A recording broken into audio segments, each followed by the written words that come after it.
జాతరకు పూర్తి స్థాయిలో తెరలేచింది. నిరుద్యోగులను 2 ఏళ్లుగా ఊరిస్తున్న పంచాయతీ కార్యదర్శి ఉద్యోగాల భర్తీకి రంగం సిద్ధమైంది. కార్యదర్శి పోస్టుల భర్తీకి ప్రకటన జారీ చేసిన ఏపీపీఎస్సీ పరీక్షకు సంబంధించి ఏర్పాట్లను ముమ్మరం చేసింది.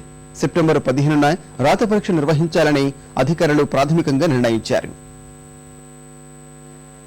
నిరుద్యోగులు ఎంతో కాలంగా ఆశగా ఎదురుచూస్తున్న పంచాయతీ కార్యదర్శి పోస్టుల భర్తీ ప్రక్రియ ప్రారంభం కాబోతోంది. 2677 పోస్టుల భర్తీకి ఏపీపీఎస్సీ ప్రకటన జారీ చేసింది. డిగ్రీ అర్హతతో పంచాయతీ కార్యదర్శుల ఉద్యోగాలు భర్తీ కాబోతున్నాయి. నిరుద్యోగులు పెద్ద సంఖ్యలో పోటీ పడనున్నారు. కనీసం 4 లక్షల మంది అభ్యర్థులు పోటీ పడే అవకాశం ఉందని అధికారులు భావిస్తున్నారు. ఈ నెల 9 నుంచి జూలై 31 వరకు దరఖాస్తులు స్వీకరిస్తారు.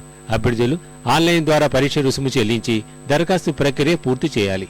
గ్రూప్ 2 ద్వారా వీడియో పోస్టులుగా గతంలో ఏపీపీఎస్సీ ద్వారా భర్తీ చేసిన ఈ పోస్టుల్ని 12 ఏళ్ల క్రితం పంచాయతీ కార్యదర్శి పోస్టులుగా మారుస్తూ ప్రభుత్వం నిర్ణయం తీసుకుంది. ఇన్నేళ్ల తర్వాత మళ్లీ మరోసారి ఏపీపీఎస్సీ ఈ పోస్టుల భర్తీని చేపడుతోంది. 300 మార్కులకు నిర్వహించే పంచాయతీ కార్యదర్శి పోస్టు పరీక్షలో 2 పేపర్లు ఉంటాయి. మొదటి పేపర్లో జనరల్ స్టడీస్, 2 పేపర్లో గ్రామీణాభివృద్ధి అంశాలపై ప్రశ్నలుంటాయి. గ్రేడ్ 4 గా పిలిచే పంచాయతీ కార్యదర్శి పోస్టుల భర్తీని ఈ ఏడాది చివరి నాటికి పూర్తి చేయాలని ప్రభుత్వం భావిస్తోంది.